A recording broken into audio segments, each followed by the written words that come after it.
하지만 거기도 1800배니 하는 얘기가 도대체 어디서 나오는 건지를 알 수가 없어서 실제로 만약에 그 1800배면 그 주변에서 실제 1800배 갖고 판 사람이 있는지 이걸 확인해 보면 되는 거 후보께서 매도 아닐까요? 호가를 잡아주셔야 될 것 같아요. 매도 호가를 불러주셔야 저희가 살 수가 있으니까. 아니 그러니까 이거는 농담처럼 그렇게 농담이 얘기하는 문제가 아니라, 아니고 누가 사고 안 사고 저는 이준석 대표가 그 얘기한 것 중에서 아니 제가 보기에 무슨 그 투기한 것 같지는 않지만 만약에 매도 호가면 제가 사겠습니다라고 얘기한 건 잘못 얘기하겠다고 생각해요. 왜냐하면 너무 같은 당의 후보들에 대해서 김기현 후보께서 먼저 파시겠다고 95%로 1,800배면 파실 의향이 있다라고 이 토론에서 말씀하셨으니까 본인께서 먼저 파실 의향이 있다고 하셨으니까 저희는 그럼 사겠다라는 건데 그걸 또 그렇게 말씀하시면 안 그거를 돼요. 당 같은 당에 김기현 후보께서 먼저 제가 말씀하셨잖아요. 들어가서 열기 좀 시킬게요. 아니 좋습니다. 이게 이 뭐 같은 당에 있는 사람들끼리 논쟁하는 모습이 별로 좋아 보이지 않습니다. 김기현 그래서 후보 네, CBS 라디오 박정희 한판 승부 함께하고 계십니다. 한 주간 쟁점의 이슈를 패널들의 직감으로 예측해보는 시간 한판 직감. 자, 오늘은 이 두 분과 함께합니다. 먼저 김용태 국민의힘 전 최고위원 어서 오십시오. 네, 안녕하십니까. 국민의힘 최고위원 후보 김용태입니다. 선거신데 말이죠. 예, 주말에 대구 내려가셨었죠? 예, 대구 경북 다녀와서 많은 시민분들하고 인사 나눴고 예. 많은 응원을 받고 왔습니다. 얼굴이 원래 갸름하신데 더 갸름해졌습니다. 살이 쫙 빠졌네요. 예, 다이어트엔 선거가 좋군요. 자, 박성민 더불어민주당 전 최고위원 어서 오십시오. 네, 안녕하세요. 박성민입니다. 자, 이제 지금 토론회가 진행되고 있죠. 예. 네. 지금 후보 간에 이제 비방전도 가열되면서 과연 이것이 당심, 표심에 영향을 미칠 것이냐라는 질문이 있습니다. 자, 이 부분 어떻게 판단하시? KTX 이제 투기 의혹을 중심으로 네네. 안철수 후보를 향해서도 이제 김기현 후보 측은 뭐 이렇게 88년은 뭐냐 뭐 이런 얘기를 하고 있는데 이 부분 어떻게 판단하십니까? 근데 뭐 전당대회라는 것, 선거라는 것은 검증의 장이기 때문에 네. 저는 의혹이 있다면 여기에 대해서 당연히 당원과 국민 여러분들께 해소할 것은 해소하고 검증받아야 될 건 검증받아야 된다라고 생각합니다. 그래서 예. 이것을 비방전으로 볼 것이 아니라 내년 저희가 총선을 치르기 위한 어떤 검증의 장의 형태로 보면 될 것 같고요. 저는 지금까지 나온 정보로만 보면 사실 김기현 후보께서 뭐 투기를 하셨는지 투자를 했는지까지는 전 잘 모르겠습니다. 다만 조금 전에 그 천하람 후보도 토론에서 말씀하셨던 것 같은데 제가 사고 싶습니다. 그러니까 이 땅이 그 보니까 그 98년도에 1,090원대였던 것 같아요. 그래서 평당? 예, 3,800여만 원에 사신 것 같은데 예. 저희가 지금 공시지가를 2022년 기준으로 확인해 보니까 2,090원대인 것 같아요. 그래서 확인해 보면 한 7,300만 원 정도 나오는 것 같아요. 예.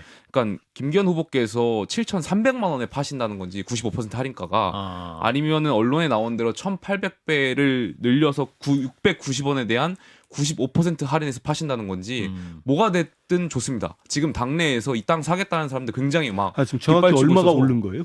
그러니까 이게 지금 아무도 모르니까. 아무도 모릅니까? 그러니까 김기현 후보께서 매도 호가를 정확하게 말씀을 해주셔야 이게 투기인지 투자인지도 거기서 또 확인할 수 있는 거 사겠다는 사람이 많군요. 그러니까 공시지가가 1,090원이었는데 지금 2,090원이라고 정도대로 이제 파악되는 몇 년 지났는데 20여 년 된 거죠. 그러니까. 20년 전에 그래서 좀 이상해요. 1,090원이었는데 지금 근데 이게 지금- 20년 뒤에 2,090원이면 이게 오른 겁니까? 그러니까 이제 현재 그건 아닌 것 가격은 같아요. 1,800배로 떴다는 지금 언론들이 나오는 거지 그러니까 아니겠습니까? 그러면 그 돈이 아닌 것 같은데. 그러니까 1,800배여도 저는 1,800배?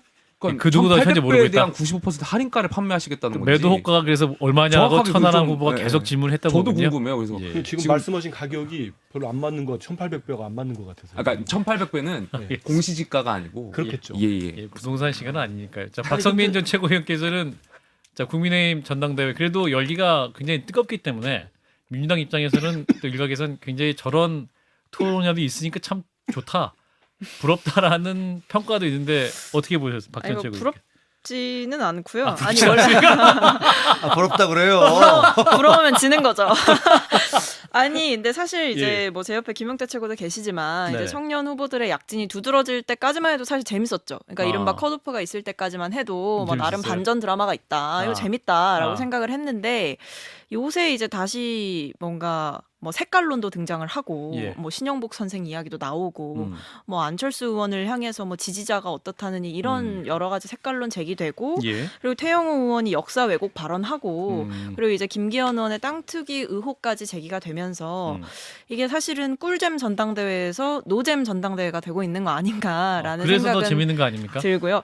아니 근데 이게 재미 없으세요 그런 게? 네, 아니 왜냐면 일단 뭐 땅 팔아서 부자 되셨다면 부럽기는 하지만요. 예. 뭐 이 의혹을 명쾌하게 지금 정리되고 있지 않은 시점이기 때문에 황교안 후보가 그동안 뭐 부정선거론을 줄기차게 주장해오신 분인 만큼 네. 그 집념으로 제가 봤을 때는 이 땅 투기 의혹도 끝까지 갈 것 같다. 그렇게 생각한다면 김기현 후보가 제대로 설명하지 못한다면 예. 상당히 지저분한 공세와 좀 네거티브가 이어지지 않을까라고 생각합니다. 지금 말씀하신 부분인데 재미가 없는 게 아니고 제가 봤을 때는 그 김기현 후보께서 연포탕 계속 말씀하시는데 예. 연포탕에 들어간 낙지가 질기거나 맛이 없는 것 같아요. 아. 그러니까 지금 무슨 말이냐면 아니 그 5년 전에 문재인 대통령 찬양 그 대북 정책 찬양하다가 네.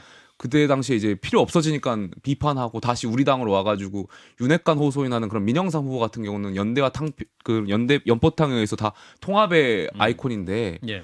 아니 저희 대통령 대선 직전에 단일화했던 안철수 후보를 향해서는 색깔론 공세를 이렇게 치부하고 있는 거 보면 글쎄요 김기현 후보의 낙지는 도대체 어떤 낙지인지 연포탕에 들어간 낙지가 너무 선별해서 하시는 것 같아가지고 예. 재미는 있는 것 같습니다. 저는. 예, 재미있다. 자, 우리 비대위원의 입장 한번 들어보겠습니다. 일단 김기현 후보는 이 KTX 투기 의혹에 대해서 선관위에 엄중 조치를 요구를 했고 선관위에서는 전당대 출마한 모든 후보자는 근거 없는 비판과 의혹 제기를 중단하는 것 촉구한다. 그리고 이제 제지하겠다고 경고를 했는데 당 선관위도 후보를 줄세교하냐 또 안철수 후보는 이렇게 또 주장을 하고 있습니다. 이러한 상황 비대위원께서 어떻게 보십니까? 아니 뭐 제가 선관위 관계자가 아니기 때문에 예. 비대위원이지 비상으로 보고 계십니까? 아니 그러니까 이 상황을 보면서 이제 좀 설명을 드릴 거는 이제 그 김기현 의원이 이 의혹이 한두 번 제기됐던 게 아니에요. 그렇죠. 그 이전에 계속 제기가 됐었는데 예. 그래서 이런 걸 제기하는 사람들에 대해서 김기현 의원이 소송을 걸었었어요. 난 억울하다. 그랬는데 그 소송들에 대해서 법원이 판결이 뭐냐면 무고죄로 걸었는데 아 그거 그 시장이나 뭐 이런 공직에 있는 사람들 이런 사람들에 대해서 그런 의문을 제기할 수 있다. 그러니까 그걸로 무고까지 갈 수는 없다. 이렇게 나온 거예요. 그러니까 이제 안철수 후보는 아니 그거 김기현 후보는 야 그거 사실이 아니거든. 그래서 내가 소송까지 걸었었거든. 그러니까 안철수 후보나 이제 황교안 후보 측에서는 아니 그렇지만 무고 나왔잖아. 그러니까 무고로 걸었지만 그거 법원에서 무고 처리 안 했잖아. 그러니까 내가 뭐 문제 이유 없이 한 건 아니다. 뭐 있어. 이런 입장인 거죠. 근데 저는 사실 아까 말씀드린 대로 이 진실에 대해서 정확히는 모르겠지만 그래서 추적 보도가 좀 있었으면 좋겠어요. 근데 오늘 아침에 뭐 지금 만약에 지금 김용태 최고위원 후보께서 말씀하신 대로 이게 20년 전에 1,090원에 샀는데 지금 2,090원이라면 이거는 가격이라고 할 수는 없죠. 올라간 거라고 적어도 10배는 올라갔어야 정상일 거 아니에요. 그건 아닌 거. 그렇다면 만약에 이게 사실이라면 그건 오히려 투자를 잘 못한 게 아닌가 이런 생각이 들고요. 그렇지만 거기도 1,800배니 하는 얘기가 도대체 어디서 나오는 건지를 알 수가 없어서 실제로 만약에 그게 1,800배면 그 주변에서 실제 1,800배 갖고 판 사람이 있는지 이걸 확인해 보면 되는 거 김기현 후보께서 매도 아닐까요? 호가를 잡아주셔야 될 것 같아요. 매도 호가를 불러주셔야 저희가 살 수가 있으니까. 아니 그러니까 이거는 농담처럼 그렇게 아니, 얘기하는 농담이 문제가 아니라, 아니고 누가 사고 안 사고 저는 이준석 대표가 그 얘기한 것 중에서 아니 제가 보기에 무슨 그 투기한 것 같지는 않지만 만약에 매도 호가면 제가 사겠습니다라고 얘기한 건 잘못 얘기하겠다고 생각해요. 왜냐하면 너무 같은 당의 후보들에 대해서 김기현 후보께서 먼저 파시겠다고 95%로 1,800배면 파실 의향이 있다라고 토론에서 말씀하셨으니까 본인께서 먼저 파실 의향이 있다고 하셨으니까 저희는 그럼 사겠다라는 건데 그걸 또 그렇게 말씀하시면 안 될 것 같습니다. 같은 당에 김기현 후보께서 먼저 제가 말씀하셨잖아요. 들어가서 열기 좀 시킬까요? 아니, 좋습니다. 이게 이 뭐 같은 당에 있는 사람들끼리 논쟁하는 모습이 별로 좋아 보이지 않습니다. 김기현 그래서 후보 말씀하죠. 네, 뭐 여기서 그만두겠는데요. 네. 어쨌든 제가 보기에는 이건 정확하게 실질적으로 1,800배가 올랐다고 하면 그 판 사람이 누군지 그러니까 혹은 그 주변에 실제로 부동산한테 물어보면 될 거 아닙니까? 실제로 거래가 어떻게 되고 있는지. 근데 오늘 아침에 제가 본 기사는 전혀 그것과 달라서 다르다. 그게 도대체 뭐가 진실인지는 잘 모르겠어요. 자, 한민수 대변인. 좀 전에 그 물 마시고 막 옆에 가가지고 힘들어했잖아요. 왜냐하면 1,800개 얘기 듣고 사례가 들렸어요. 제가 놀래가지고 그래서 너무 많다? 물 먹고 이렇게 좀 진정하고 놀라셨구나. 왔는데요. 네. 저는 뭐 재미있거나 좀 흥행이라는데 전 좀 그렇지 않은 것 같아요. 왜냐하면 우리가 옛날에도 한번 말씀드렸지만 막장 드라마도 욕하면서 보잖아요. 하듯이 지금처럼 가면은 타당 얘기긴 하지만 저 국민의힘 전당대회 끝나고 후유증이나 이런 게 많이 나올 것 같아요. 특히 과거사 논쟁까지 갔거든요. 그리고 저는 색깔론 입히는 건 정말 그건 아닌 것 같고요. 아무리 그 격해지더라도 그 선이라는 게 있는 것 같아요. 저희 전당대회에 있었지만 절대 그런 것까지는 안 가거든요. 근데 지금 안철수 후보는 우리 김용태 후보 말씀하셨듯이 단일화까지 해서 공동정부를 구성하겠다는 분 아닙니까? 근데 그분에 대해서 지금 색깔론 입힌다? 그러면은 완전 부정하는 거예요. 지난 대선도 부정하는 거죠. 그래서 도저히 이해가 안 되고 아까 선관위 말씀하셨으니까 당 선관위에서 근거 없는 비판을 중단하라 했는데 예. 저는 그걸 들으면서 느낀 게 좀 너무 일방적인 편들기 같아요. 선관위가 당 김기현 국민의힘 선관위가 왜냐하면 대통령실의 고위 관계자 어느 수석분께서는 안철수 후보를 상대로 뭐라고 했습니까? 아무 말 안 하면 아무 일도 일어나지 않는다. 정말 제가 안철수 후보는 아니지만 제가 들었으면 전 정말 대단히 모욕적으로 느꼈을 거예요. 이건 말하지 마라. 아무 말도 안 하면 아무 일도 일어나지 않는다. 참을 수 없는 명예훼손인데요. 안철수 후보도 넘어가더라고요. 하는데 그에 이어가지고 이 문제 제기를 했다고 근거 없는 중단 멈춰라. 이거는 너무 노골적인 편들기 아닌가. 이런 것들이 저는 김기현 후보한테도 그렇게 큰 도움 될까 싶어요. 왜냐하면 많은 당원들이 다 보고 있을 텐데. 그래서 좀 적절하게 했으면 좋겠습니다. 박성민 전 최고. 아니 뭐 덮는다고 덮어지나요? 그러니까 지금 선관위에서 얘기하는 거는 무분별한 의혹 제기를 멈추라라는 거는 김기현 의원을 향한 공세가 강해질수록 당 전체에 스크래치가 난다고 생각을 하기 때문에 아마 리스크 관리를 한답시고 이렇게 말씀을 하신 것 같은데 일단 선거를 뛰고 있는 선수들 입장에서는 정당한 의혹 제기와 검증의 절차를 왜 선관위가 나서서 개입해서 특정 후보에게 유리하게 판을 만들어 주냐라는 문제 제기를 할 수밖에 없어요. 그리고 국민들 보시기에도 어쨌든 땅 투기 의혹이나 이런 것들이 상당히 민감한 주제이기 때문에 제대로 정리가 돼야지 이거를 만약에 그냥 네거티브 심해지면 안 된다. 우리 이거는 다 덮고 그냥 긍정적인 정책 얘기만 하고 지나가자라고 한다고 그게 그렇게 흘러갈 것도 아니고 그리고 국민들 보시기에도 아니 떳떳하면 제대로 설명을 하면 되지 이걸 입을 막는 게 맞냐라고 물어보실 수밖에 없거든요. 그러니까 이거를 정당하게 또 자연스럽게 흘러가고 있는 과정에 과도하게 개입할수록 역효과가 난다라고 생각합니다. 예. 두 가지 말씀드리고 싶은데 예, 첫 김용태 번째는 지금 부동산 그 투기 의혹과 관련해서는 김기현 후보께서 물론 국회의원이셨지만 계속 울산에 보면 어떤 지역 정치인으로 머물러 계셨잖아요. 그러니까 그렇죠. 어떻게 보면 당대표 선거라는 이 중앙에 굉장히 집중되는 선거를 나오셨으니까 아마 그동안 있었던 검증은 지역 차원에서 있었던 것이고 이번에 정말 당대표 선거에서 당원들이 다 온 80만 당원이 보고 계신 이 시점에 이 부분에 있어서는 털고 갈 필요가 있다라고 저는 생각돼서 김기현 후보께서 여기에 대해서 명확하게 입장을 좀 피하시지 말고 하고 검증의 장으로 생각될 거라고 검증의 장이 돼야 된다고 생각하고요. 두 번째로는 저는 이 부동산 투기 의혹보다 지금 김기현 후보께서 최근에 언론에서 나왔던 말씀 중에 내년 공천에서 대통령의 의견을 듣겠다라는 말씀하셨어요. 예. 저는 이게 더 심각한 말씀이신 것 같아요. 그러네요.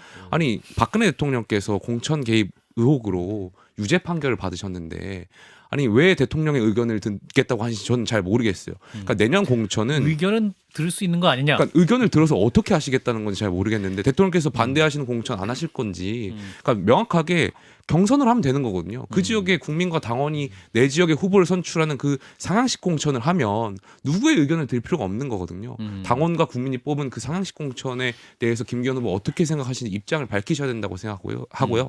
민주주의라는 것이 사람을 잘못 뽑을 수도 있지만 특정 사람을 뽑게끔 유도하거나 메커니즘이 작용하면 그거는 헌법 정신 파괴고 민주주의 파괴라고 생각합니다. 오늘 이제 토론회에서 대통령과 생각 다를 때 대통령을 우선할 것이다라는 명제에 대해서 김기현 후보만 X라고 하셨습니다. 거기에 대한 답이 되는 거 아닙니까? 대통령 생각 우선하지 않고 어떤 민심을 바탕으로 공천 부분은 굉장히 중요하고 또 그 객관적으로 들어가야 되는데 거기에 대해서 말씀드린 것 같습니다. 저는 그러니까 이게 3대 1로 똑같은 얘기를 하시니까 예. 제가 좀 반론을 좀 해야 될 것 예, 같아요. 반론해 주세요. 데블스 애드보킷을 좀 해야 될 것 같은데 악마의 변론을 해야 될 것 같은데 저도 평생 기자 생활을 했기 때문에 어떤 사실관계라든가 팩트라든가 이런 것들에 대해서 굉장히 중시합니다. 근데 사실 지금 나온 비판들이 사실관계인지를 잘 모르겠어요. 그러니까 이제 1,800배에서 인근 땅에 184만 원이다 평당이라는 얘기가 있다. 그래서 이제 아까 1,000 얼마였으니까 그게 184만 원이 됐으니까 1,800배다 이런 계산이 나오는 거죠. 그 주장이 자, 일단. 황교안 대표가 지금 주장하는 게 뭐 그 당신이 뭘 할 때 뭐가 생겨났고 뭐 그러니까 당신이 의혹이 있는 거 아니냐라고 주장을 하시는 거잖아요. 근데 그런 얘기를 하게 되면 누구에 대해서든지 뭐든지 갖다 걸 수가 있거든요. 좀 더 구체적인 팩트를 가지고 말씀을 하시는 게 맞는 것 같아요. 그리고 가격이 올랐다고 하면 가격이 구체적으로 얼마가 올랐는지 그리고 뭐 이것이 그 이전에 수없이 많은 고소 고발이 들어갔던 사건들인데 그럼 거기서 그 김기현 대표가 거기에 대해서 무슨 수사 과정에서 뭐라도 구체적인 문제가 나온 게 있는지 이런 게 아니고 과거에 문제가 됐었는데 라고 얘기를 하면서 그걸 가지고서 계속 문제를 삼아요. 본인은 그게 사실이 아닙니다라고 얘기해요. 근데 지금 그것을 사실을 밝혀라라고 그러면 그게 사실이 아닙니다. 왜 뭘 어떻게 사실을 밝혀요? 그러니까 그런 주장 자체가 이게 사실관계에 기초한 비판이 아니라 굉장히 감성적이고 감정적인 비판으로 흐르고 있는 게 아닌가라는 생각이 들어서 그건 좀 문제가 있다고 생각을 합니다. 예.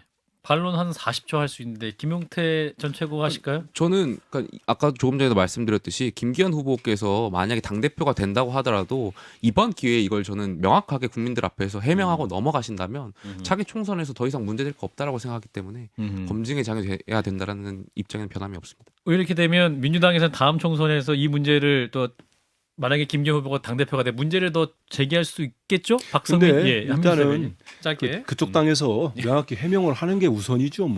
계속 이어지면은 뭐 전 수사도 하지 않겠습니까? 근데 계속 이어지지 말고 짧게 하라고 하니까. 근데 이런 문제제기 됐을 때 쓸데없이 무슨 민주당 DNA 왜 그 민주당을 끌어들입니까? 앞으로 그런 거 하지 마시고요. 누가 민주당 김기현 후보가. 그래서 김기현 후보님도 정확히 설명하면 되지. 가만히 있는 민주당 끌고 들어가면 더 욕먹는다. 날 보고 얘기하길래. 야, 알겠습니다. 자, 한판 직감. 자, 2부에서 이어집니다. 잠시만요.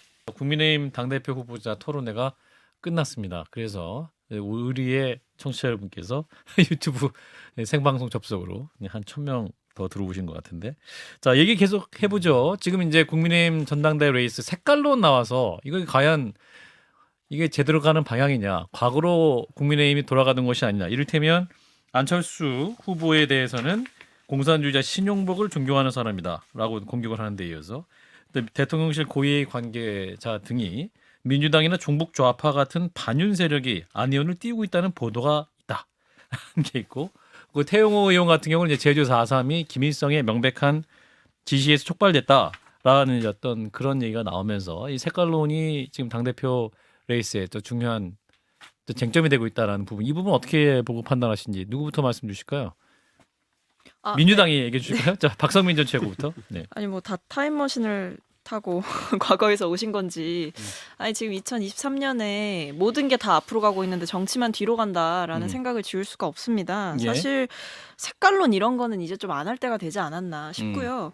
그리고 특히 뭐 지금 이철규 의원 같은 경우에 공산주의자 신영복을 존경하는 사람이다 이런 식으로 공격을 하셨는데 예.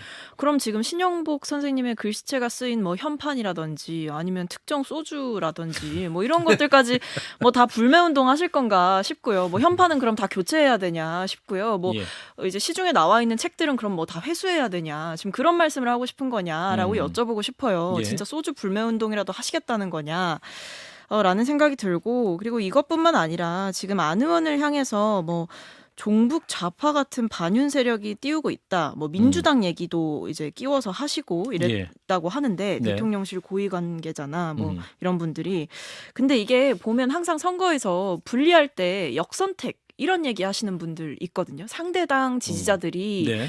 이제 소위 말해서 우리 당의 선거를 혼탁하게 하려고 상대당 지지자들이 개입해서 뭐 여론조사도 일부러 찍어주고 이런다라고 주장하시는 분들의 논리가 항상 좀 빈약합니다. 그리고 민주당 지지자분들은 지금 우리 당 상황 신경 쓰기도 바쁜데 뭐 국민의힘 안철수 의원 뭐 선거운동하고 도와주실 상황이 아니잖아요. 아니다. 그러니까 예. 이게 지금 다 논리에도 맞지도 않고, 그러니까 안철수 의원을 무리하게 공격하려고 하다 보니까 지금 시대착오적인 발언들을 쏟아내고 계시고, 저는 이거는 결국에 다 국민들께서 기억을 할 거고, 이 전당대회로만 끝날 게 아니라 이제 당의 이미지가 지금 같이 깎여나가는 거라는 거를 좀 생각하셔야 될 것 같아요. 그러니까 평소에 잘해야지 나중에 선거 때 돼서 잘하겠다고 한다고 국민들 안 믿어주시거든요. 그러니까 이렇게 평소에 지금 전당대회 한다고 하니까 갑자기 색깔론 나오고 종북 좌파 얘기 나오고 이런 식으로 공산주의자 얘기 나오고 이런 게 저는 다 차곡차곡 쌓이는 빚이다라고 생각합니다. 그럼에도 불구하고 이제 안철수 후보 같은 경우는 이제 국민의힘에 오신 지 얼마 안 됐기 때문에 보수 정당의 당대표로 적합한 분인가 검증하기 위해서 그러한 질문을 할 수 있지 않겠느냐 반론이 저는 있을 수 있을 것 같은데. 이철규 의원님 말씀 참 잘하셨다라고 생각되고요. 예. 이철규 의원님 말씀이 맞다면 예. 당시에 대선 직전에 단일화의 전권 대리인이라고 평가받았던 장제현 의원님을 심판해야 된다 이렇게 생각합니다. 그 당시에 장제현 의원님 백의종군 하겠다고 했는데 알고 보니까 뒤에서 다 단일화 작업하고 있었던 거 아니겠습니까? 그 당시에 대국민 앞에서 공동정부 말씀하시고 인수위원장까지 하셨던 분인데 이렇게 철저하게 검증 없이 단일화 했다고 한다면 장제현 의원님 나오셔가지고 대국민 사과하셔야 됩니다. 이철규 의원님은 지금 장제현 의원님께 대국민 사과든 어떤 심판이든 말씀하셔야 된다고 봅니다. 예. 우리 비대위원님 말씀 주세요. 저는 뭐 종북 김종혁 좌파 비대위원? 반윤 세력이 안철수 후보를 지지한다라는 말은 뭐 사실이 아니라고 생각을 하고요. 예. 그다음에 신영복 그 지금 돌아가신 분이니까 신영복 교수에 대해서 그분이 과거에 통역당, 그러니까 무장봉기를 통해서 정부 전복을 하려고 했던 통역당 출신인 건 사실이고, 그리고 그때 당시에 이제 혐의가 인정된 것도 사실이지만 어쨌든 거의 20년 가까운 그 감옥 생활을 하시고 난 다음에 본인이 이제 전향을 해서 나왔잖아요. 나와서 대한민국 사회에서 또 그 강연도 하시고 또 책도 쓰고 뭐 여러 가지 중요한 활동을 하신 게 사실이니까 예. 그 이전에 어떻게 됐든 간에 그 이후에 대한민국 사회에 녹아 들어와서 대한민국 사회 시민으로서 살아가셨으니까 그걸 다시 뭐 문제 삼는 거는 적절치 않다라고 생각을 합니다. 그래서 그런 얘기는 좀 안 했으면 좋겠다라는 생각이 들고 안 했으면 좋겠다. 대신 태영호 의원은 좀 다른 생각이에요. 제주 제주 4.3에 대한 것은 사실 이제 당에서도 최영호 의원한테 그런 경고를 했어요. 아, 왜 쓸데없이 가서 그렇게 민감한 부분을 얘기를 하느냐. 근데 역사적으로 보면 그 47년부터 시작해서 굉장히 그 제주도 지역에서 이제 경찰과 시민들 그 제주도민 사이에서 이제 그 충돌이 좀 있었고, 그러다가 48년 5월 10일 총선거를 앞두고 남한 단독 정부로 수립한다니까 그 남로당 제주도 지부가 폭동을 일으킨 것이거든요. 그랬는데 그것을 진압한다고 육지에서 이제 서북 청년단이 들어가고 이러면서 거기서 충돌이 일어나서 양쪽에 의해서 양민들이 학살당한, 낮과 밤의 권력이 바뀌면서 뭐 이런 일들이 벌어진 거예요. 근데 이제 태영호 전 의원의 주장은 그 남로당이 봉기한 것 자체가 결국은 김일성이 지시를 한 거다라는 주장을 하고 있는 거예요. 근데 사실 이 인과관계가 명백한지는 잘 몰라요. 그 봉기사 자체가 남로당이 했다라는 건 맞지만 그게 김일성의 지시에 의했는지는 잘 모르는데 이 양반이 저 태영호 의원은 그렇게 주장을 한 거란 말이에요.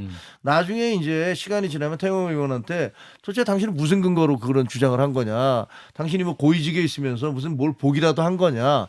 북한 이런 거 영화를 물어볼 수 보셨다고 했던 있겠죠. 것 같은데. 영화. 예, 북한에서 나오는 영화에 영화를 다 나온다고 보고 했던 것 같아요. 인터뷰를 보니까. 자, 한민수 대변인. 저는 일단 태영호 의원은 그런 얘기 이런 얘기 북한에서 교육받은 얘기 자꾸 하려면 우리 쪽에서 이렇게 국회의원까지 하면 사는 게 맞나 싶어요. 그러니까 잘못 배웠으면 빨리 교정을 하는 게 맞다고 생각을 하고요. 저는 지금 이철규 신윤계 핵심이나 이철규 의원이나 이런 태영호 의원 이런 주장들을 색깔론이죠. 색깔론 보면서 어떤 예. 생각을 했냐면 야, 이게 많은 국민들로부터나 저도 좀 안타깝다는 생각이 들어요. 왜냐하면 김종인 비대위원장, 이준석 대표가 정말 이 이른바 이 지금 국민의힘 전신의 뭐 미래통합당, 새누리당 때 이렇게 많이 이렇게 둘러싸고 있던 극우 세체를 많이 뺀 게 사실입니다.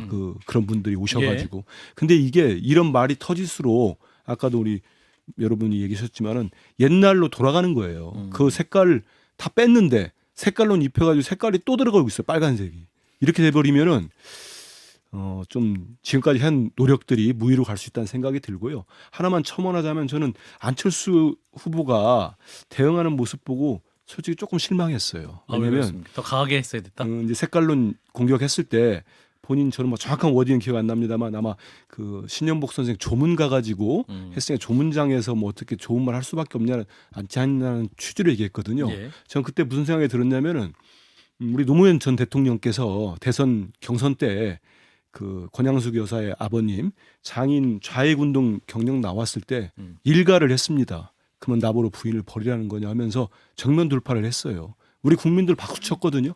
그래서 안철수 후보도 좀 과감하게 했어야지. 그럼 조문가 가지고 이런 얘기 이런 식으로 했을 때 저 뭐 개인적으로 저는 뭐 국민의힘 당원이 아니니까 투표권 없습니다만 있었다면은 표를 걷어들였을 것 같다는 생각이 들었어요. 그래서 전체 국민을 보고 가는 게 맞다 이런 생각을 합니다. 알겠습니다. 자, 국민의힘 자 전당대 레이스 얘기는 여기서 마치고요.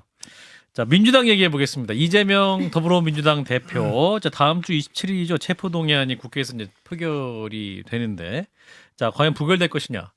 자, 이 문제입니다. 이 부분 어떻게 보시는지 국민의힘 입장부터 들어볼까요? 자, 김정혁 비대위원부터.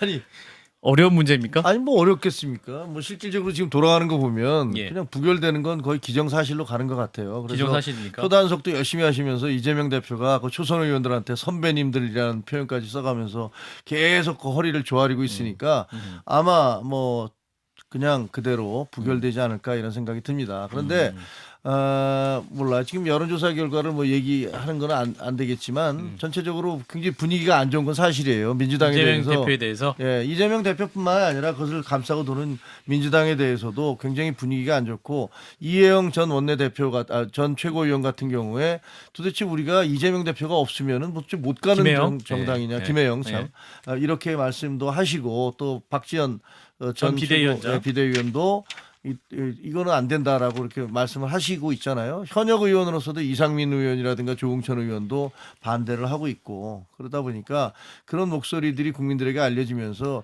이게 도대체 체포 동의안이라는 게 본인이 했던 얘기를 다시 뒤집으면서 하고 있는 것들 이것을 이용해서 본인의 어떤 신원을 하려는 것들이 과연 옳은 것이냐라는 지적들이 많이 나오고 있죠. 이상민 의원은 이제 부결은 돼야 하지만 당 대표는 내려놔야 된다. 뭐 이런 요 정도 입장이신 네. 것 같고. 자, 민주당 입장 한번 들어보겠습니다. 박성민 전 최고. 저는 이탈표가 5표 이상은 안 나올 거라고 보고 있습니다. 당내에서. 네.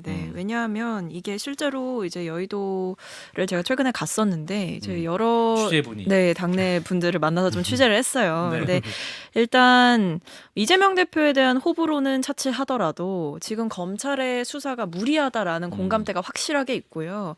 그리고 이번 구속의 필요성에 대해서도 동의하지 못하는 분들이 훨씬 많습니다. 그리고 이번 구속영장 청구서의 내용 역시도 그렇고 구속영장을 청구한 것 자체가 검찰도 사실은 부결될 걸 알면서 이것을 국회에서? 신청한 것으로 보이는데 그렇다면 그 구속영장 청구서의 내용이 과연 논리적으로 타당하냐. 그러니까 지금 현직 야당 대표이고 일상이 사실상 실시간으로 생중계되고 있는 사람을 굳이 잡아둘 필요성이 있느냐. 이런 부분들에 대해서도 그렇고 지금까지 이제 뭐 대장동이라든지 뭐 428억 원 약정설 이런 것들에 대해서 제대로 검찰이 이번 구속영장 청구서에 적시를 했느냐라고 보면 그 428억이라는 그 핵심은 또 빠졌거든요. 그러니까 그렇다는 점에서 검찰도 지금 수사를 계속해서 뭐 압수수색도 하고 뭐 주변 측근들 다 잡아서 이제 구속 수사하고 있지만 수복킨 거는 결국 없었다. 그렇기 때문에 이번 구속의 필요성에 대해서 동의하지 못하시는 분들이 상당했습니다.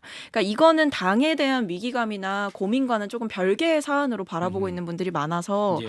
아마 이번에는 이탈표가 있더라도 상당히 적을 것으로 보이고 구속영장 청구서가 사실은 이제 검찰의 전쟁 선포와 같다라고 생각하시는 분들이 많아서 예. 전면전에 이제 돌입했다라고 봐야죠. 저는 여기서 짧게만 반박을 드릴게요. 근데 김정혁 궁금한 게 비대위원? 아니 그렇게 부실한 검찰 수사에 영장 내용도 그러면 왜 그 결정은 판사가 하시는 거잖아요. 영장 전담 판사가 하실 거예요. 왜 출두해서 그 판사 앞에서 다투면 되지 않습니까? 이거 영장 이거 잘못된 겁니다라고 얘기를 하시면 되지 않겠어요? 그래서 만약에 영장을 청구를 했는데 판사가 그것이 그 구속시킬 사유가 충분하지 않다라고 해서 그것을 기각을 한다면은 그러면은 그로 인한 정치적 책임을 검찰이 지고 또 집권당이 지지 않겠어요? 그럼 그렇게 왜 판사 앞에 가서 그걸 다퉈볼 생각을 하지 않으시는지 지금 민주당에서는 계속 이 영장 봐 내용이 없잖아 엉터리야라고 주장을 하고 계시면서 정작 판사 앞에 가서 그것을 그 시시비비를 따져볼 생각은 왜 안 하는지 그게 궁금해요. 일단 한민수 이번 대변인? 일의 본질을 좀 우리가 볼 필요가 있을 것 같습니다. 이건 인간이랄지 국회의원 이재명에 대한 개인적인 영장 구속영장 청구라고 저는 보지는 않습니다. 왜냐하면 지금까지 여러 가지로 지금 검찰이나 대통령실이 그동안 보였던 반응이랄지 그 최근에는 그런 대통령실 고위 관계자 최소한 수석급으로 우리가 보고 있는데 보도되지 않았습니까? 이번에 부결시키면 또 또 또 영장 계속 청구할 치겠다. 것이다. 이른바 쪼개기 영장 청구인데 음. 그 얘기도 그렇고 우리가 그동안 이제 지금 국민의힘 전당대회를 음. 깊숙이 관여하는 윤심 같은 걸 보면은 결국은 모든 초점이 내년 4월 총선에 맞춰져 있다고 봅니다. 예. 그게 이제 민주당을 정말로 뭐 이렇게 파괴시키겠다, 분열시키겠다는 거죠. 분열이죠. 그리고 거기에서 가장 유력한 지난 대선 때 같이 경쟁했던 이재명 대표에게 최대 타격을 주겠다, 정적을 제거하겠다는 목적이 있기 때문에 예. 당 입장에서는 또 당의 입장들이 다 있는 겁니다. 국민의힘 같은 경우도 비슷한 처지가 있으면 그런 당론을 결정하거나 여러 가지 의논들이 있을 예. 거라고 보고 있고요. 그다음에 이 영장 좀 전에도 얘기 나왔습니다마는 영장 내용들을 보면은 뭐 제 생각뿐만 아니고 우리 검사장 출신 소병철 의원도 말씀을 하시고 하던데 이 영장에 보면 내로남불, 아시타비, 뭐 나는 옳고 다른 사람 달리다. 이 검사 출신 국민의힘 검사 출신 의원도 뭐 개인적으로 아는 분이 얘기하더라고. 자기도 이런 영장은 처음 봤다고. 그래서 상당히 부적절하다 이런 말씀을 했어요. 하면서 또 제1야당 대표이기 때문에 정치 권력자 중 하나이기 때문에 영장을 청구한다. 173페이지짜리인데요. 이런 영장을 받아본 우리 민주당 의원들이 이거 보고 제가 볼 때는 아까 김종인 의원이 말씀하신 원외 분들이 많이 있던데 그분들이 다예요. 그런 생각하는 분들은 제가 볼 때는. 그래서 이게 체포동의안을 청구하면은 아예 검찰이 이런 정말 엉망진창인 뭐 좀 미안합니다만 검찰한테는 이런 영장을 청구하면서 아예 부결을 시켜라. 아예 공개를 공개하기 원하는 위해서 영장이다. 이렇게까지 엉망으로 만들어 놓을 때는 뭐 아무것도 없지 않습니까? 428억은 아예 빠져버렸고 그렇기 때문에 너무 정치적 행위다 이렇게 보입니다. 저는 한민수 대변인 말씀에 동의할 수 없는 게요.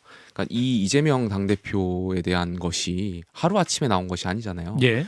그러니까 전당대회 때 민주당 전당대회 때 이미 예견된 바였습니다. 아까 한민수 대변인 저희 국민의힘 전당대회 보고 민주당은 이 정도는 아니라고 했는데 당시를 기억을 반추해 보면 서른 의원께서 폭주기관차가 될 것이다. 이재명 당대표가 되면 당시에 서른 의원이 이 말씀하셨어요. 성남 FC 후원금 문제는 누가 보더라도 심각하겠다고 하고 변호사비 대납 문제는 이 의원 재산 상태와 변호사 비용이 들었을 것이라고 보이는 것이 악의가 안 맞기 때문에 누가 대납했을 것이라고 보는 게 상식적인 시각이다. 그 당시에 이미 민주당의 전당대회 주자들이 굉장히 이력한 일이 있을 거라는 것을 예견했고 말씀하셨어요. 근데 그럼에도 불구하고 민주당 당원분들이 이재명 대표를 뽑은 거잖아요. 그러면 헌정사 야당 탄압이라고 할 것이 아니라 헌정사에 정말 이런 최악의 대표를 뽑은 거는 민주당이고 여기에 대해서는 어떤 수사기관의 판단은 저는 민주당 당대표가 받아야 된다고 생각합니다. 그러니까 부채포 특권을 포기하고 그래서 저는 민주당이 가결하고 그 김종욱 비대위원 말씀대로 당당하게 법원에 가셔가지고 영장 실질 인사를 받아라. 받을 필요가 있다고 생각합니다. 한마디 할까요? 예, 하세요. 지금 세 차례 이제 소환 조사 검찰이 오라는 뭐 주말 국정이나 당무 때문에 주말에 가자고 하는 것도 이제 끝까지 고집을 피워서 김건희 여사가 연루됐다고 의혹을 받고 있는 도이치모터스 1심 선고가 나온 날 가서 3차 조사를 받았습니다. 뭐 자꾸 헌정사 최초라는 얘기를 참 계속 붙이기도 민망할 정도인데 뭐 중앙 당사도 처음 들어오지 않았습니까? 국정감사 기간에 그런 식으로 야당 당사에 그래서 말씀드리는 건데 이런 식의 검찰이 수사보다는 정치적 행위 만약에 지금까지 언론을 통해서 계속 언론 플레이를 했던 내용들이 그렇게 많이 있으면 이번 영장에 제대로 적시를 했으면 한번 보십시오. 그 중에 정말 물증이랄지 이걸 보면 이건 정말 이재명 대표에 문제가 있네. 그 428억도 물증이 있었네. 이건 배임이 확실하네. 5,503억 원 대법원이 판시한 내용마저도 빼버렸어요. 검찰이. 나는 무슨 임무 이런 검찰이 다 있습니까? 대법원 판결까지 무시해버렸거든요. 그래서 그러지 않고 정말 자기들이 수사를 제대로 해가지고 내놨다 하면은 많은 국민의힘 민주당 의원들도 그 영장을 보면서 수긍할 수도 있겠습니다. 근데 지금 영장 한번 보십시오. 다 공개돼 있으니까요. 보면은 제대로 된 물증이랄지 지금까지 본인들 주장했던 게 하나도 담겨 있지가 않아요. 이런 상황에서 이제 민주당 내 의원들이나 당원들, 지지자들이 모두 거기에 대한 인식들을 공유하기 때문에 현재까지 왔다는 말씀을 좀 드리고 싶고요. 예, 김종혁 전 거기까지 비대위원. 하죠. 예. 아니, 저는 뭐 이재명 대표가 검찰에 나 3번이나 출두하지 않았느냐라고 얘기하지만 검찰에서 얘기하듯이 본인이 사인을 한 서류에 대해서도 이거 왜 사인이 있습니까? 그럼 설명을 하지 않고 가져간 그 진술서. 진술서에서 가름합니다라고 계속 얘기를 하지 않았습니까? 그러면 검찰로서는 아니 아무런 설명을 듣지 못했습니다. 이거 지금 거짓말하고 있는 것 같습니다.라고 얘기하는 게 너무나 당연하다고 생각하고요. 영장에 모든 것들을 세세하게 포함하지 않았다라고 얘기하는데 그걸 왜 하겠습니까? 영장 실질 심사할 때 가서 그걸 가지고서 판사 앞에서 이게 뭐입니다라고 얘기하면 구체적인 이러이러한 증거는 또 있습니다라고 얘기를 하겠죠. 거기서 공방이 벌어질 거라고 저는 생각을 해요.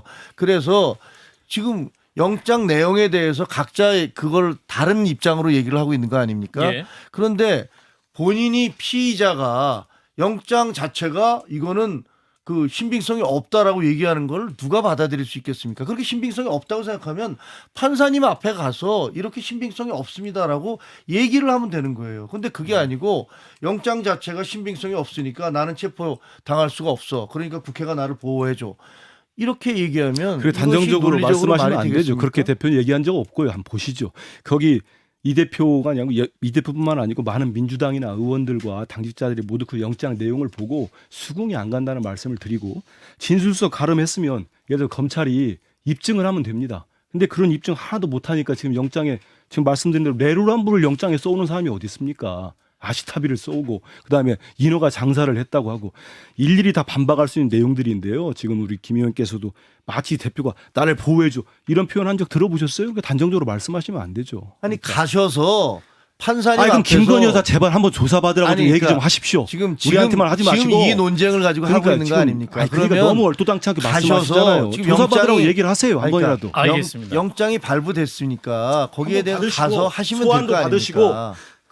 여기까지 하겠습니다. 가서 갑자기- 출석 조사도 한번 받으시고 그러고 예. 얘기 한번 하십시오. 예. 자, 여기까지 하도록 정말 하고요. 너무 어이가 없지 않습니까? 예. 정말 자꾸 왜 이상한 말씀을 하십니까? 어이가 있습니다 저는. 에이. 예. 자, 이 논의 여기까지 하고 하나만 더 하고 마무리하겠습니다. 천공 의혹. 자, 그 천공 스승의 한남동 관저회장 개입 의혹이 계속되고 있죠. 일부에서도 이제 김종대 전 의원 인터뷰도 했는데, 자 이제 결국 국회 차원의 국정조사 특검이 추진돼야 된다라고 사실을 또 공개했던 부승찬 전 국방부 대변인이 이런 주장을 하고 있습니다. 자, 천공 의혹, 국정조사는 특검이 필요한 사안인가? 이 부분 어떻게 보시죠? 김영태 전 최고. 글쎄요, 좀 이거는 수사기관이 수사하고 있으니까 좀 이 부분 경찰의 수사. 좀 지켜보고 나서 판단해도 되지 않을까 생각이 있습니다. 아, 예. 굉장히 짧게 말씀했어요. 자, 박상민 전 최고.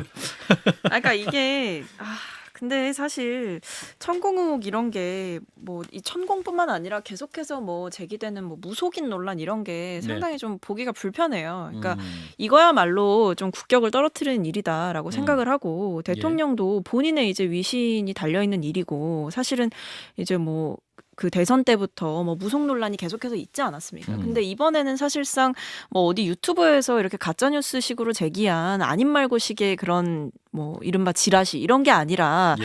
사실은 이번에는 이제 국방부의 관계자였던 사람이 그 고위 관계자에게서 들은 말을 직접적으로 공개를 한 것이기 때문에 논란이 될 여지가 충분히 있는 상황인 거죠. 그러니까 이런 상황일수록 그동안 좀 지난하게 이어져 왔던 무속 논란을 좀 예. 끝낼 때가 되지 않았냐라는 생각이 들고, 그러니까 오히려 이거를 뭐 수사기관에 뭐 맡겨서 수사기관이 뭐 다 해봤는데 뭐 CCTV는 지워져 있고 뭐 관계자들은 입을 안 열어서 뭐 수사가 어려웠다라고 이야기하는 그런 뻔한 결말 말고 이제 뭐 선제적으로 이 의혹에 있어서 떳떳하다면, 정부가 떳떳하다면 좀 선제적으로 뭐 출입 기록이라든지 뭐 아니면 CCTV 같은 것도 복구할 수 있는 방법이 있는지 이런 것들을 다 찾아서 좀 국민들 앞에 설명할 생각을 해야지 그냥 뭐 수사 결과를 좀 지켜보시죠. 이런 식으로 가거나 아니면 뭐 모르는 일이다 이런 식으로 잡아댄다고 뭐 이 논란이 끝날 것 같지는 않아요. 네, 민주당에서도 떳떳하다면 밝혀라 이렇게 얘기하고 있습니다.